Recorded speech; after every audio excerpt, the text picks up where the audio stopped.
Welcome back, ladies and gentlemen, to another installment of the NTC podcast. This is Aaron Washington. Glad you guys have chosen to be a part of our recording once again. We're episode 136. Coming back from Summer League, we had a really great recording at Summer League with Nick Lajos, having some great experience about what he's seen in the international scene of basketball. But this time around, we're getting back to our roots here. We're getting back to the NBA, strictly the NBA, the offseason, what's been going on. And this segment specifically involves two teams, the Phoenix Suns, Los Angeles Clippers. They've been doing some things here this offseason to shake things up. And I wanted to bring in Shane Young, a longtime guest of the pod, to help kind of break this down for us. He's a national NBA writer and analyst at Forbes Sports. He was at Summer League recently as well.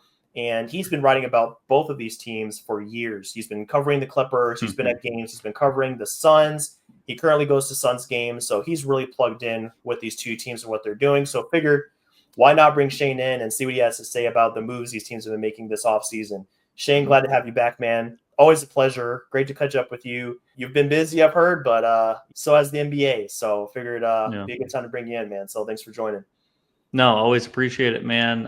It's just funny when these two teams are involved, especially with each other. It's like right in my backyard. It's the two teams I've been dialed in on the most, as you said. So thanks for having me on, man. I'm ready to talk about Beal and CP and all this stuff. So, well, you talked about Beal a little bit, man. So let's jump right into the Bradley Beal situation and see what's going on there. So it all started 2 years ago when Beal was traded from the Wizards to the Suns. So that trade actually involved Chris Paul. It's kind of ironic. Going to the Wizards, Landry Shamet, and then second-round picks. So Beal had a lot of say in where he was going to go in that deal. He had the no-trade clause, so that was one of his preferred destinations. He got to Phoenix. They already had KD. They already had Booker. So they formed that big three. And as we know, and as what's been talked about at length at this point, crashed and burned, just did not work out. They didn't win a playoff game in those 2 seasons, which is kind of crazy to think about with all that talent. They had a pretty good regular season run the first time around. Last season, they didn't even make the play-in tournament, so that just did not work out. Beal wasn't a good fit there. There's a lot of overlap in some of the skill sets. And ultimately, the Suns made the decision to first move off of KD and then move off of Beal via buyout. So Beal decided to give back $13.9 million back to the Suns. How nice of them to do that. So the remaining money, the Suns are on the hook for basically in a wave and stretch situation.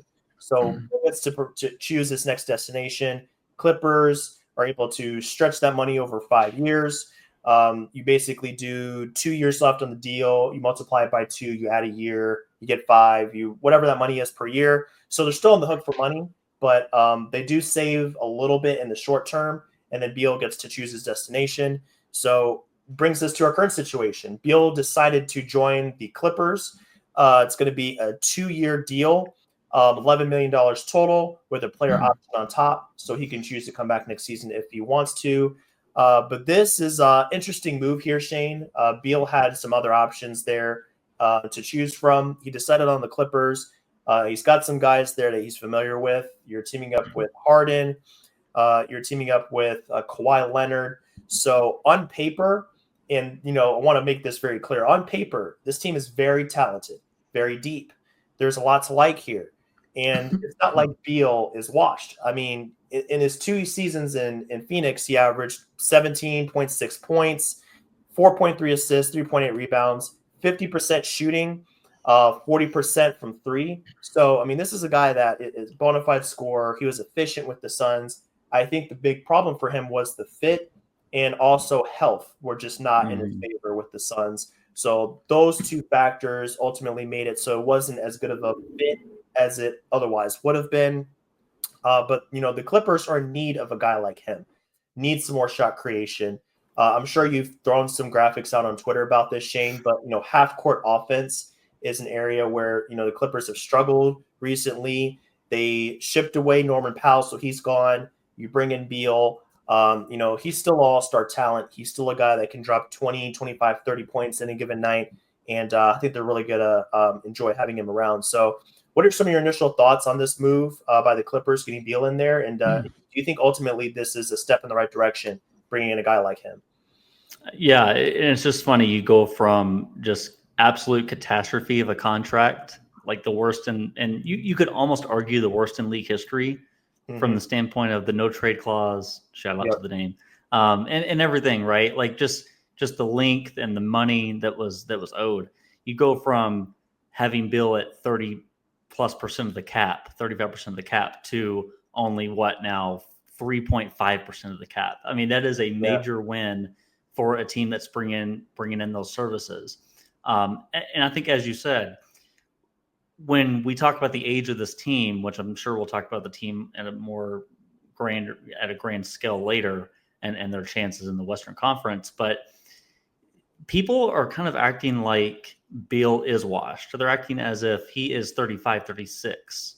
Right. Like this, he's going into his age 32 season. Like this is the end of his prime. I would say he has another 1 to 2 years of that type of Beal we saw in Phoenix, which, as you said, super efficient, right?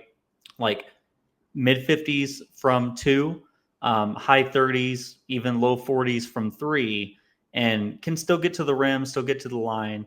He lives in the mid-range more than you would like him to, but again, I think he's one of the most effective, 8 to 20-foot shooters in the league, right? Like that intermediate range, he's still one of the very best, and he can still create separation, so no problem there. I think what a lot of Phoenix people would tell you, including myself, is that the defense was borderline atrocious last year, but I think it was because more of the effort and the not caring at all about his role, or not caring at all because of the whole role dynamic, and they tried to demote him going to the bench, hoping he would waive that no trade clause and everything. So I think that he just wasn't bought in last year. The first year, I think he was really good defensively. I mean, the Suns with the amount of weak defenders they had, including Yusuf Nurkic, right in the middle, they were still like a top 10, top 12 defense under Frank Vogel. So Beal proved just a couple of years ago that he still can contribute on that level. And he was even guarding Zion in matchups. Like he was guarding up positions. He was guarding down positions. I thought he was pretty good defensively in that Minnesota series. They just couldn't score in the half court. So that was why they got roasted in the playoffs. But I think, to your point, man, it's hard to really knock a move like this. The only way you can knock it is if he only plays 30 or 40 games a season coming up. And that's very much on the table, right? Like, I'm not going to sit here and pretend that he can give you a 70-game season. There's going to be nicks and bruises and things that keeps him out of the lineup. But that's the deal. And really, they're not relying on him to be a starter. There could be nights that there could be a month stretch that they don't need him. That wouldn't be ideal, considering he's a good second side creator and good off driving off closeouts, and he can still punish the defense for rotating away from him, which they will if he plays with James Harden. But, long-winded way of saying, I think he's going to be exactly what they need. You just hope that is in March, April, and May, and he's not hurt. If he's going to be hurt, you kind of hope it's December, January. Yep, no, exactly. They want him to obviously be available, and this goes for a lot of other players too on the Clippers. Harden, Kawhi, those guys are going to get their name as well. Brook Lopez. There's several players on this team that are in their mid-30s or so. So obviously for them, I'm sure the team, the coaching staff, the whole organization, they're going to watch their minutes carefully just to make sure these guys aren't getting overtaxed. But I think that, like you kind of touched on, that's one of the benefits of having multiple players like that can take over, that can shoulder a heavy burden on offense. So you're not just looking at one of those guys to just dominate the entire game. You can stagger. You can maybe give one of those guys a game off here or there. You can have one of them play with more of the second unit at times. So there's different ways to kind of mitigate the wear and tear on these guys. But I think even with that being the case, I mean, you talked about Beal and, the amount of games we can expect from him. I mean, I'd be surprised if he played 65 plus, honestly. Yeah. I think that would just be a best case scenario, but not necessarily the most likely one. So, I mean, for the Clippers, I think their goal is probably just going to be, hey, let's be healthy. Obviously, we want to win enough games to stay out of the play-in tournament, but, don't need to be a number 1 or 2 seed. That's not necessarily the goal. Because if you get there and Kawhi is lagging behind in health or Beal is lagging behind, it's not really going to do you much good. So, yeah, I think I'm in agreement there. If they can just get there, get to the playoffs, if you have these guys whole, you have a chance. Yeah. That's all they need. So you're going into, and especially if the matchup is favorable, they're going to love their chances of making a little bit of a run here. So, I mean, that's obviously the goal for the Clippers here. But I think also for the deal overall, I think moving off of Powell, I think initially was kind of like a interesting move there, but it was a 3-team trade that brought in John Collins, and you still get Beal. So I think it was pretty good asset management there, because you get a player that's comparable to Norman Powell in terms of scoring impact and what he can do with the ball in his hands. But then you also shore up the front court there. So, I mean, they had already brought in Brook Lopez to be support behind Zubac, who fantastic year last year, and you've spoken on that as well on social media. But you bring in a guy like John Collins so he can play alongside, and they can do different things in the lineup here in terms of mixing and matching. I think that's one of the great things about how the roster is constructed as well. Several of these guys can start. Chris Dunn has started in the past. He can be a starter or off the bench. Mm-hmm. John Collins can do either one. Derek Jones Jr. can switch. So having different options there, I think is going to help them. But yeah, I mean, main point is just like these guys got to be whole. I mean, that's what it comes down to. And if they are, then sky's the limit, and we'll see what they can do in the postseason. Yeah, you bring a good point where I think it's a lot easier now. I'm not sure about Brad's ego at this stage of his career. From everything I've seen and heard, including talking to him in the locker room, I just don't think he liked the way it was handled in terms of being demoted to the bench the way he was, and the way that it was communicated from Budenholzer. I just don't think that they respect. I don't think that he respected Bud. I don't think that relationship was good from the jump. So I think, it's different if Ty Lue and Jeff Van Gundy and these guys, I think, are asking him to play off the bench, which I think he'll start, in the first portion of the season. But where I'm going with that is I very much would like Chris Dunn to start as well. And I would like him to be in that role in certain matchups. So I think that if you do want to bring Brad to the bench, you can't go off of last year and say, oh, he's not going to like that, or he's not going to want to do that. It was a different situation. He was the highest paid player on the team. Like, right. It was harder to kind of convince him of that, especially the way Bud was doing it. Ty Lue, every single player, you will not find one player that doesn't like playing for Ty Lue. You just won't. And I just think that he has a better way of kind of communicating those ideas and those strategies to the players. So all that said, I think, if you want to start Chris Dunn to keep that defensive stability that you had last year, because let's be honest, I think Dunn and Zubac was the best defensive guard big duo in the league. I really do believe that. I mean, the numbers bear it out too.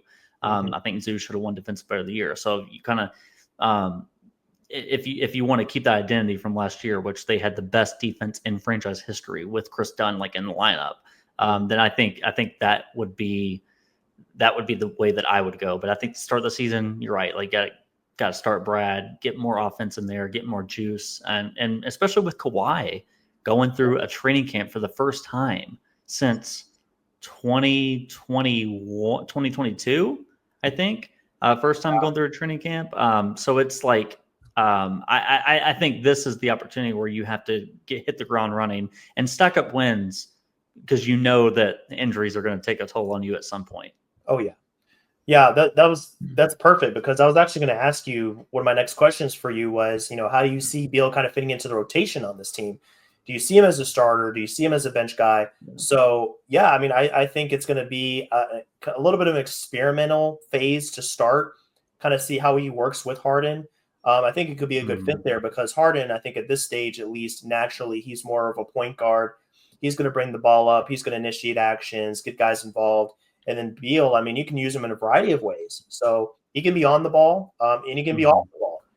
I think that kind of goes back to what he did a lot in Washington back in those days, where let's run him off some curls. Let's get him running off of some pin downs and get him open for some spot up attempts, so he doesn't have to create everything for himself. Harden will find him, and with the attention that Kawhi is going to draw, Harden's going to draw. Zubac rolling is going to draw, Yeah.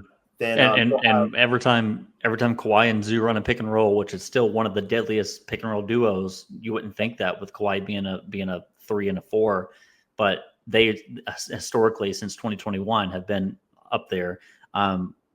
When that defense has to pull in to account for Kawhi or account for Zoo rolling, right? Since he's one of the best rollmen now, yep. like all of a sudden Bill is catching against a scramble defense. And Oh, that's a still prime 31, 32-year-old Brad Beal attacking against a defense that is kind of like in, Mayday mode, which I like that. Yeah, no, it's perfect. I think they're all gonna work together well. And then let's say if they want to go small and you put John Collins in that spot, he's a great threat too, vertical threat. He's going to draw a lot of attention on rolls. Teams are going to have to respect that. He can pop as well, so there's versatility there. I really love the different options that Ty Lue's going to have. I think he's going to have a field day designing different sets, like offensive actions for this team, just because of like how many different ways they could be used and how they fit together. I love that for the team overall. But yeah, just to kind of sum it up on Beal, I think this is a risk worth taking, especially for this price. You're not locked into a long-term contract. It's a very low amount. I mean, we're talking about like biannual exception money, essentially. So for that price, why not bring him in? The pedigree is there. You talked about how he's going to feel about potentially coming off the bench, and I do think he'll be more open to that. He's not a high earner. He wants to win a championship, and this team has the potential. Would I bet on it? Not necessarily, but He just wants. I think he wants to advance deep in the playoffs. Like he hasn't made the conference finals, right? And this team wants to do that too. They haven't really done that. There was that one year they did make the conference finals, playing. I think it was the Suns. Yep. So I mean, I think both parties are kind of in alignment on what they want and what they're trying to get out of this deal. And if things kind of come together, health is solid. The fit is there, I think, much better than the fit in Phoenix. Beal is still capable, as you touched on. He has the potential to average, I would say, close to 20, if not 20 a night, depending on, usage and all those things. But I mean, this roster with Beal is very potent. I like the deal. I think it was the right move for a team that's looking to make one last little push here because, Kawhi and Harden, they're not going to last much longer. So why not take a big swing and get Beal in there? I am glad you mentioned that, Aaron, because that's exactly the sentiment I have about this team is that this is it. I feel like it's it. And now, and I was thinking about this while driving earlier, funny enough, because it was just, I was thinking of topics we were going to talk about. And I'm thinking, this reminds me a lot of James Harden's 2018 Rockets, not from the roster standpoint, but I'm viewing, maybe right or wrong, you can tell me I'm wrong on this, but I'm viewing the Thunder through the same lens as I am as the Steph KD 2017 Warriors, as in they're going to be around for a while unless a guy decides to leave, which Kevin Durant did. Like, if this is the dynasty you're going to have to go through, don't bow down. Like, fight back. Like, give yourself a chance if Jalen Williams gets hurt, if Chet goes down for the entire playoffs, if Shea is inefficient or something, right? Like, give yourself a chance. And I think this feels a lot like the 2018 Rockets. They're not going to win 65 games and lead the West, and Harden's not in his prime really anymore. But I think I respect this a lot. I do respect this one last jump before Kawhi gets over the hill, before you start having to make decisions. Now, I think they've already made those roster and those cap decisions. Like, they are clearing the books for summer 2027, which I'm sure you've already seen and you're already thinking about in terms of them trying to attract free agents by then. So I think Ballmer and Lawrence Frank and Trent Redden, all these front office guys, I think they're viewing this as the last hurrah as well. Yep, 100%. So, and to kind of keeping in theme with just giving it one last shot and bringing in some veterans to do that, they did make another acquisition this offseason here not too long ago. Chris Paul. Man, I mean, this is your pod, Shane, because not only have you been a huge advocate for what the Clippers have been doing and, what the Suns have done in the past, but Chris Paul, man, I My mean, if guy. there's a guy that you were just siding with him till the end, it's Chris Paul. And I respect that. I love it. I love Chris Paul too. He's a very divisive player. He's going to get haters. He's going to get lovers, guys, people that just can't stand him or whatever. But I think at the end of the day, we have to respect that. Number one, he's played 20 plus seasons. A guy that's 6 foot, incredible. You just don't see that. That's really incredible for a guy like CP3 to do that. And then, I mean, I forgot about this, but he played 82 games last season for the San Antonio Spurs. Incredible, man. I just can't even believe that he was able to pull that off. And he was still a pretty solid player. I mean, I think I saw somebody, I can't remember what page it was, but they had a shot chart from last season, and it showed his attempts and efficiency from every area of the floor.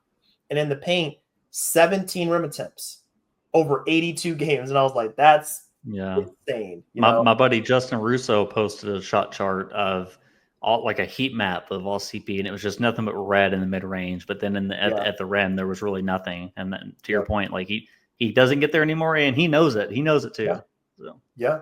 That's not a part of his game anymore, but he's still effective as a distributor, a floor general, kind of keeping things in order, low turnover guy. So for something like that for this team, I think bringing him in makes sense. And, if he can build on that health he had last season, then maybe that won't be an issue for him as much as it would be for other players. If he can play 65 plus, that would be great. So it's going to be a 1-year, $3.6 million deal, vet minimum deal for the Clippers. As I mentioned before, all 82 games last season, 8.8 points, 7.4 assists. I think that's a very potent number for a guy like CP3, not playing a ton of minutes, but still one of the best distributors in the league, one of the best pure point guards in the league. We call him the point guard for a reason. We know what he does on the court. So I think the question is going to be, how much more does he have left? He is 40 years old at this point. He does have some great teammates around him. He's played with Harden before. He's familiar with a lot of these different guys. So, I mean, that's not really going to be a problem. It's just going to be, how effective can he be in this role with this team? And, I think if he does maintain health, I think coming off the bench, having that second unit there, they still have Bogdanovich. So, I mean, Bogdanovich can be at times in a similar type of role, similar type of impact to a Bradley Beal with the way that he can score the ball and come off of screens and be a knockdown shooter from the outside. And I'm sure he's going to get time with Beal as well, playing with him off the bench. So, I mean, I like the deal for the Clippers. He's coming back home. He spent several years of his career with the Clippers. I believe he has the most assists in franchise history, 4,600 or so for the Clippers. So, I mean, he's done a lot there. He knows this city. He knows management there. And, they're looking for just come in and just be a steady hand for us. We have the scores. Let them do that. They can get to the rim. They can shoot, do all those things. Like, come in here and, hit the occasional spot up three, hit the occasional mid-range shot. Don't turn the ball over. Set other guys up. And if they're looking for that, I think Chris Paul offers that. Great value for a veteran minimum deal. Low risk there. It's 1 year. He stated that this is going to be his last season in the NBA, year 21. So I'm just glad they came full circle for him going back to the Clippers. I think that's a really cool thing for him. So, I mean, in your opinion, I mean, I'm sure there's I know the answer here, but, how are you feeling about this? CP3 going home and, how you might fit in with some of the other old timers there in LA. Yeah, I mean, I think there isn't now, unless you wanted Chris to go take the minimum, if you wanted OKC to clear a spot for him to go in there and then coast to a championship next year, that'd be the only way that I would like, that'd be the only thing I want more for him. But this is the next best chance for him, right? Like this or Denver. Going to the Clippers or going to the Nuggets is the next best chance to compete and not feel like you kind of just didn't contribute a lot if you're going to win the title. So I think this gives him, it checks all the boxes. You go home, you get a chance to, after every game, go home to your family, which he has not done in San Antonio, Golden State, even Phoenix or Houston. He has not had an opportunity to go see his family. His family has not moved with him, to my knowledge. I think that they have just lived in LA. It's a crazy situation if you think about it from his standpoint. So to not be in LA since 2017, to be able to go back is just awesome. I think there are three things, Aaron, that really look for in terms of him, his impact on this team. One, would you like to guess where the Clippers ranked in turnover percentage last year? Well, if Chris Paul's going to come in, and I'm assuming he could bump that up. Bottom third. Yeah, so 23rd for the LA Clippers last year. Okay. The young San Antonio Spurs, right? Of course, Chris's age elevated their average age, but the young Spurs were tied for 8th in turnover percentage. So I think, if the Clippers won 50 games last year, this easily turns into a 54, 55 win team if they just take control of the ball a little bit better, right? Like if they just win on the margins a little bit easier, which I think Chris will help them do, they should be right there for the 2nd seed or 3rd seed. I don't see that they were already that, to be honest with you. So that's one thing. I think, getting a grown up in the room, which is funny because this is like the oldest roster we've seen, so they have a lot of grown ups. But just someone that can not throw away possessions. Ty Lue, that drives him nuts.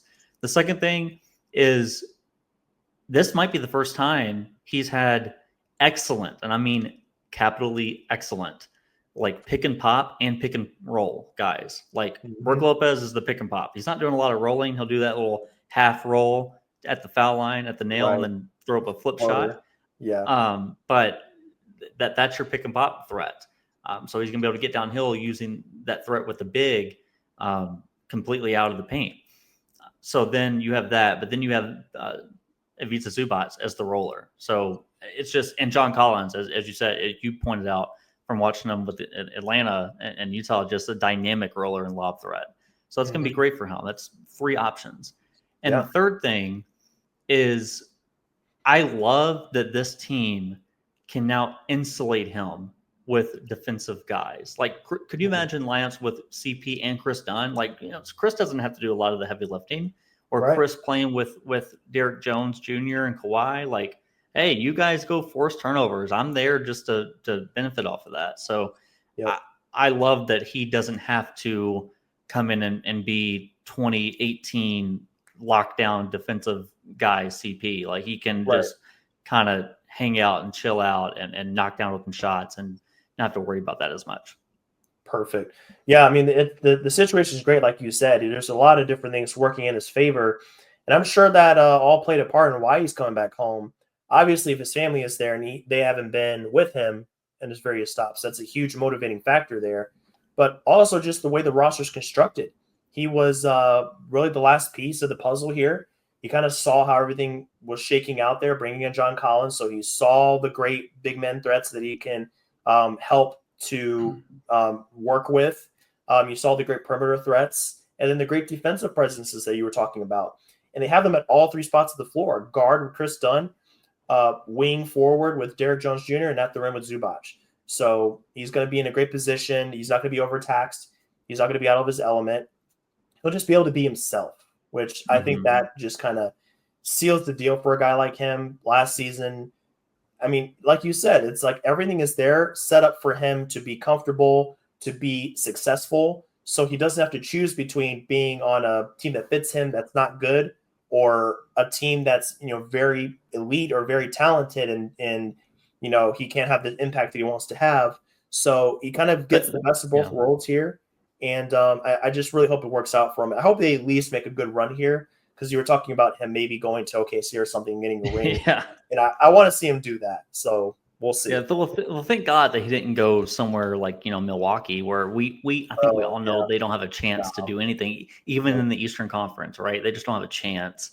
So I'm glad that he didn't do anything like that, or go to a team, get a 1-year balloon payment in salary to just finish out his career, someplace like Washington. I'm glad he's with the contender.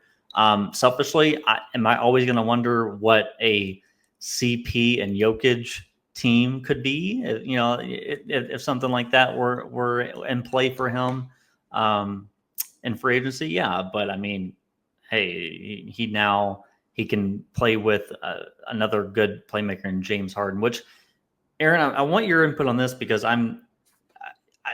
something that I don't think a lot of people are talking about is he's also insurance for Brad Beal and James Harden. Now, I think James Harden doesn't get hurt often. He's very durable, but there have been things with him, right? There have been hamstring things. There have been just random injuries, but he's played 79 games last year, 72 the year before.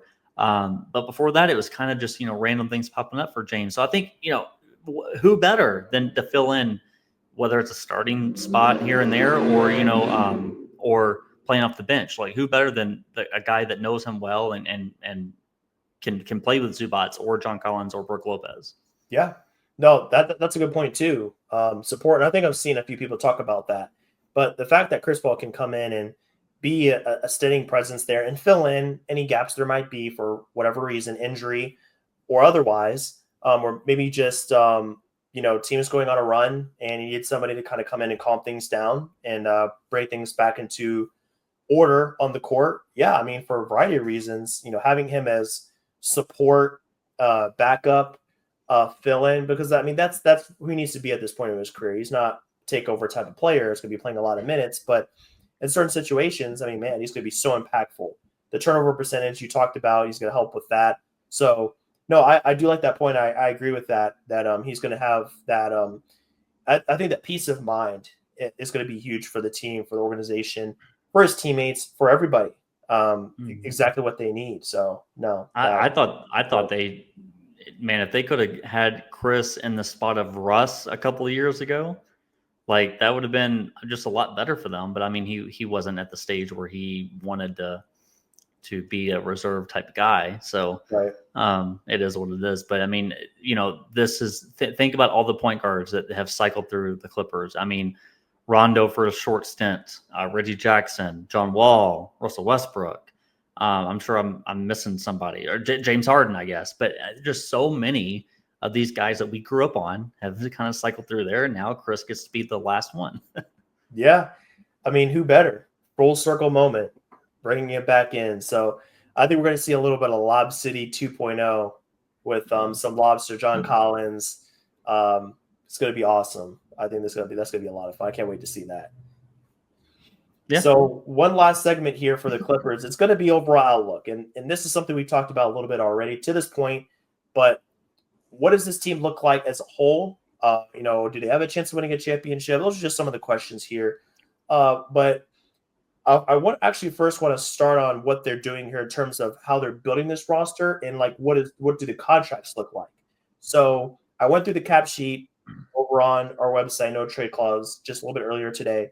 And I was looking at how these contracts are set up specifically in terms of what does it look like next year for these guys. So you go through and you see a lot of options here and an unrestricted free agent. So there's going to be a lot of money coming off the books next year potentially. Harden has a player option. Beal also has a player option. But then after that, you look at Bogdanovich, Brook Lopez, Batum, and Kobe Brown. That's 4 players that have team options. So if the team says, hey, that was our run, it did or didn't work out, whatever it happens, but these guys are over the hill and we're ready to shift in a different direction, 4 of those guys can easily be let go. You're opening up a lot of cap room. CP3 is going to be out. He's unrestricted free agent, but he's probably going to retire, so he's out. And, Harden, I believe his contract next season isn't even fully guaranteed. So he does have the player option, but it's not a fully guaranteed contract. So, I mean, there's a lot of different ways that this team can kind of pivot next year if this doesn't work out. But that being said, for this year, you do hope it works out, and there's a lot of reasons to believe it will. We talked about the roster construction. We talked about the fit, the depth. And Shane, I think more so than in any other era of the NBA, depth is critical. You have to have that if you want to make a run. If you want to win a good amount of games, just looking at the starting lineup is not enough. You need 6, 7, 8, 9, 10 to be guys that you can rely on to start periodically, to play, to finish games, to close games, to do different things, because it's a marathon of a campaign. There's a lot of games in there, so you need players to kind of be able to lean on to kind of fill in some of the gaps. And, we didn't talk about Batum, but, Batum could still offer a little bit in some spot minutes there. Still a solid 3-and-D player at this point. So he's going to be really important for them. And then the other guys we've talked about before. But overall, I think the team looks really good for this season. And then management, they're not dumb. They're not going to continue to spend a lot of money on this team and be over the cap. I was looking at their cap situation, and for next year or for this year, they're really close to the first apron. I think they're just under the first apron by about 1.2 million, and they can't go over that. If you do certain Hard cap. transactions, it triggers one of the aprons. So they triggered the first. They can't go over that, but the roster is set, so it doesn't really matter for them. But for next year, they could do a lot of different things with their roster. They can open up a ton of cap space, and I mean, yeah, they're going to be under the tax for sure next season, and guaranteed salaries. I'm only seeing 107 million. So you look at the salary cap. Salary cap's 165. So there's flexibility there. So I like how they've set up this team, position themselves to be good now, but they can do different things later depending on what happens this year. So overall, I like the team. Shane, for next season, where do you see this team kind of finishing? You talked about the seeding. You talked about somewhere in the 2-3 range, 2-3-4 is possible. I think we're in agreement that their ceiling is championship, but realistically, where do you see these guys finishing? Well, about postseason. And now we still have a long way to go, but yeah, but I mean, this sucks because I want to agree that they could win the title, but I got to tell you, man, I part of me doesn't think they can because of who they would have to go through, and you know what I'm talking about. Like I don't think they can beat the Thunder. Like I don't think anyone can. So either. So I wouldn't even say, and I kind of like just being very, very honest about it. Like I wouldn't even say they're selling the championship because now if you can tell me the Thunder end up playing the Nuggets in the second round, which we don't know anything about seeding at this point, but that would be what would have to happen for the Clippers to get a good break, right? And I think that they.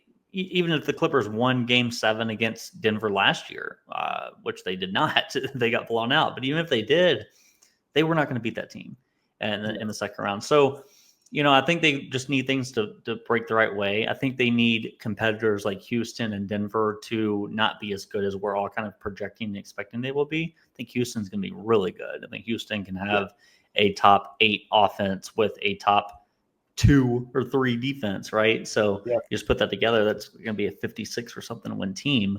I think Denver got a lot better. I would say that I like going by ranges in terms of win totals. And I think the Clippers could go anywhere from 47 to 48, assuming moderately bad health, right? I think they can still win about 47, 48 games, up to like 55, 57. For this team. I think that's a pretty good range for them. And where that falls, where that puts you in seeding, you don't know because the West is just so up in the air at this point. And I think seeds 3 through 8 or 9 were separated by just a couple of wins last year. So they really just need a little bit of luck and a little bit of health. But I think Kawhi is the most important guy. He's always going to be. If you can tell me he's playing 70 or 60 games, then this team should be awesome. He was.